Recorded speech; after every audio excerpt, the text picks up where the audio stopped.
300 tonnes of petrol were pouring into the open air, and the one man paid to see it wasn't looking.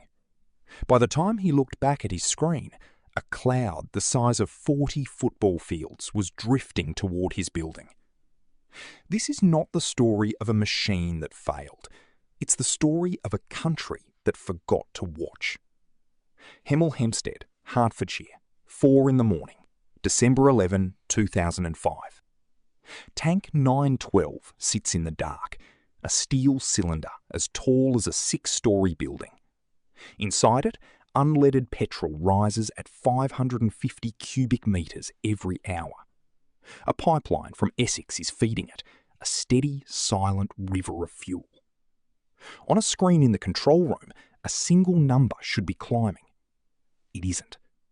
The gauge reads 2/3 full, and has been reading 2/3 full for hours. The petrol is still coming. The number just stopped moving. Nobody on shift knows the gauge has been quietly lying since August. It had stuck 14 times in 3 months. Nobody wrote it down. There was a second safety, an independent switch meant to slam the valve shut if the tank overfilled. It needed a tiny padlock to hold it in the working position. The padlock was never fitted. Nobody had told them it mattered.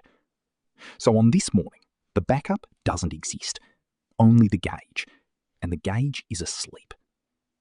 At 5:20 a.m, tank 912 reaches the top. Petrol begins pouring out of 8 breather vents near the roof. It falls, a heavy, cold waterfall of gasoline, down the side of the tank and onto the concrete.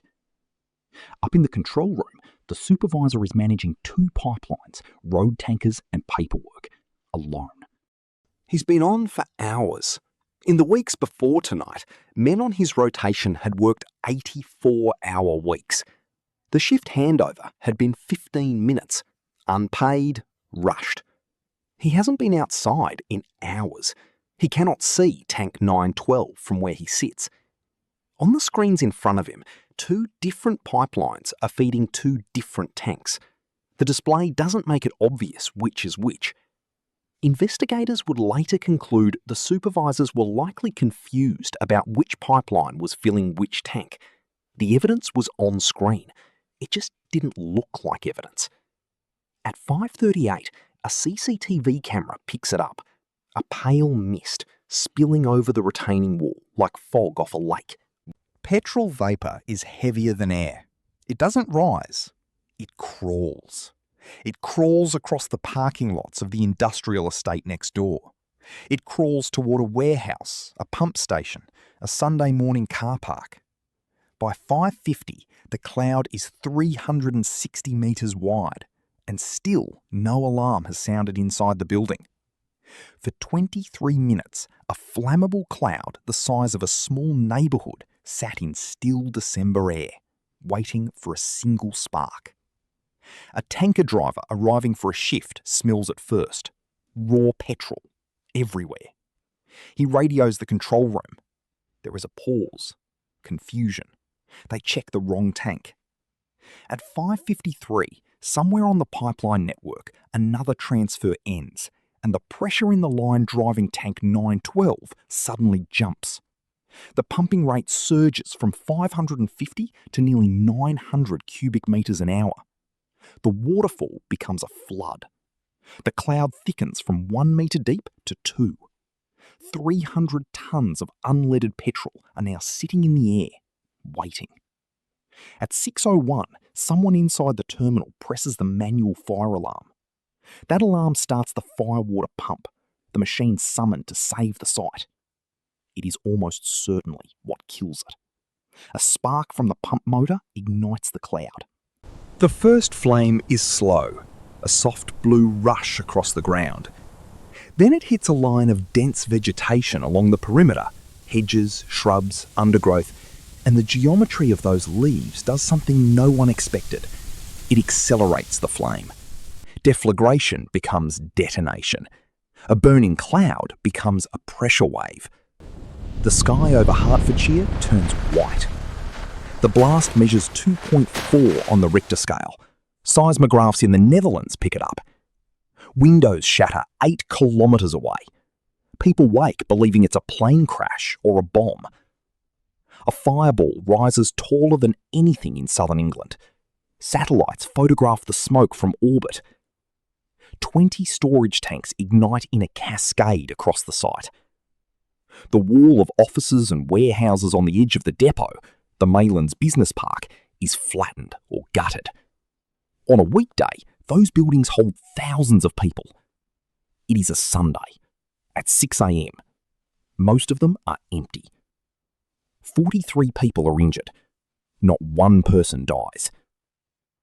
The fire burns for 5 days. 250 million litres of foam and water are poured on it.